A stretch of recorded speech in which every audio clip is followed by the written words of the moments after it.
share a dream, and I know that I've shared dreams before and they've probably been out there. But this was quite a few years ago now.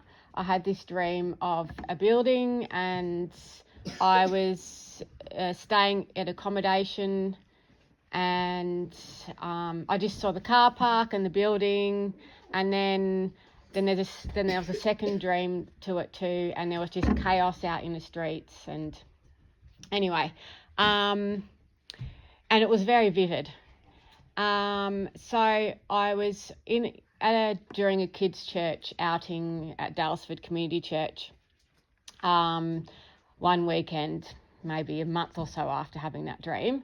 And we were in a minibus that we'd hired, and we were on our way, and we were heading off to Geelong. And as we were driving down the highway in the city part, I saw this building and I was like, that's exactly what I saw in my dream. And in the bus there with me was Elaine, who I had done my chaplaincy placement with over at Daylesford Secondary College. And she said, oh, maybe, and she was like, that's Deakin University, maybe you'll study there one day. And I was like, yeah, right. Many years later, I ended up, going on and doing the diploma, and then, since doing that, working at Headspace.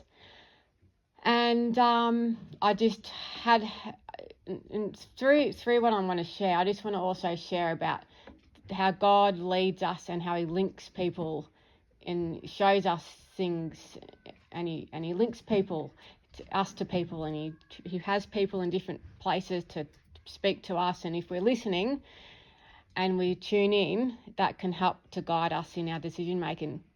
So another thing that was interesting while I was doing my chaplaincy with Elaine, one of the people that was also coming to the secondary college was Jessie, who was a youth worker out at Headspace. And I was quite surprised that when I started at Headspace, I was on the reference group as a volunteer, and Jessie was the manager of it. And now I'm working alongside Jessie, and he's one of the closest people I work with. So that was quite amazing. So I'm having these thoughts last year about this possibility of university studies. And the way that came about was I had gone to see Sons of Korah in Melbourne with my brother, and I saw a couple that were friends of mine for Daylesford Community Church at the concert. And one of the ladies, Sani, she is I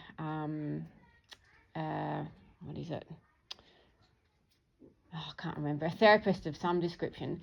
And we got on to talking about, with the current world and its conditions, that, she's gone into private practice already. And we're just talking about how as Christians and the world changes and things sort of more increasingly become different to our beliefs, how that can make it hard, especially in the practice that I'm in. Like, it's like I can do what I do, but, a lot of the world, we have to be on board. It's a government practice, so we have to be on board a lot of their philosophies, like the gay movement and all that. Like, we have to support people, and I'm absolutely fine with that. Like, unless a person wants to change and comes to me and says, how do I do that, then I need to go along and support them in whatever choices they make. But Sani and I were talking about, and Ross, about, maybe, put the seed out there. Maybe you want to keep on studying just in case one day down the future you decide to move out of that, or, my job becomes,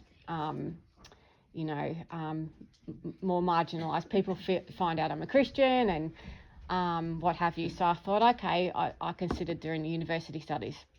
Anyway, but that would be a long time down the track, and whether I did do that. That's another thing. But it was basically what I'm getting at is just having these conversations made me realise that maybe I should consider that, and a few other things happened. Anyway, so last year, let's just say it was a year of patience testing for me and endurance. And had I gone by the flesh and thought, you know, is it possible for me to do these studies? It would have looked like an absolute impossibility for me to do this. But I really prayed about it, and I felt God was leading me down that path to go ahead and apply. So I did. So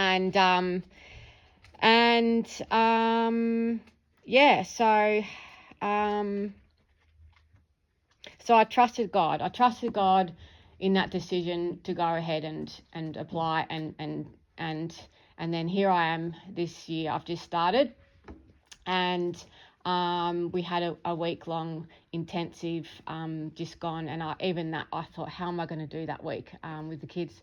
But God's just, turned my situation around somewhat, and a lot of those heavy burdens I had last year have sort of dropped off. So I've been able to do the course, and I was able to do the intensive.